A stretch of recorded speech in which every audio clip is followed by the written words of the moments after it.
আর ভাই খাজল তো আরে 1 লাখ ফুট বেশি ভাবের কথা হবা ওই মাইফ কলরে ওই যে টিকেট মিকেট দিয়ে বিভ্রান্ত করছিল ই যাতে আন্ন করে অনুরাতুন যাইয়ের কথা হওয়া উঠবে সমাজত সংগঠন করা ফুরিব ঘরে ঘরে যা ফুরিব গণসংযোগ বাড়া ফুরিব রাস্তার মধ্যে তা ফুরিব সরকারও তা আইলে আলসি হয়ে যাইত না হারিবে আমি একটু আঞ্চলিক ভাষায় কথা বললাম মানে প্রধানমন্ত্রী এই এলাকার মানুষের সাথে শুদ্ধ ভাষায় কথা বললে নিজেকে একটু পর পর মনে হয় দূরের দূরের মনে হয় সেই জন্য আপনারা সবাই আমি এখানে বক্তৃতা দিতে আসি নাই বক্তৃতা দিবে আমাদের নেতা আমি শুধু আসলাম মাইকের সামনে না দাঁড়ালে তো বেমানান লাগে সেই জন্য দাঁড়ালাম আপনারা সবাই দোয়া করবেন আমরা কক্সবাজারের জন্য সারা বাংলাদেশের জন্য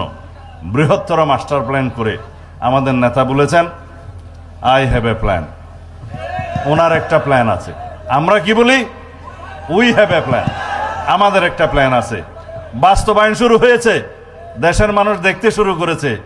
সেটা সরকারে দায়িত্ব গ্রহণ করার পরে আমরা ক্ষমতা বলি না দায়িত্ব গ্রহণ করার পরে একে একে এই বুটের কালি মুছে যাওয়ার আগেই বাস্তবায়ন করা শুরু হয়েছে এটার নাম বিএনপি এটার নাম শহীদ রাষ্ট্রপতি জিয়াউর রহমান দেশনেত্রী বেগম খালেদা জিয়ার সুযোগ্য উত্তরসূরি ওনার নাম আমাদের জননেতা এই দেশের জনগণের আশা আকাঙ্ক্ষার প্রতীক জনাব তারেক রহমান আপনারা সবাই দোয়া করবেন ইনশাআল্লাহ এমপি সাহেব আছে কাজলের সমস্ত দাবি দেওয়া আজকে আমরা বিকেলে সুধী সমাবেশে বসে আলোচনা করব মাননীয় প্রধানমন্ত্রীকে অনুরোধ করব আপনারা অনেক কিছু শুনতে পাবেন এই এলাকার মানুষের জন্য কক্সবাজারবাসীর জন্য সারা বাংলাদেশের জন্য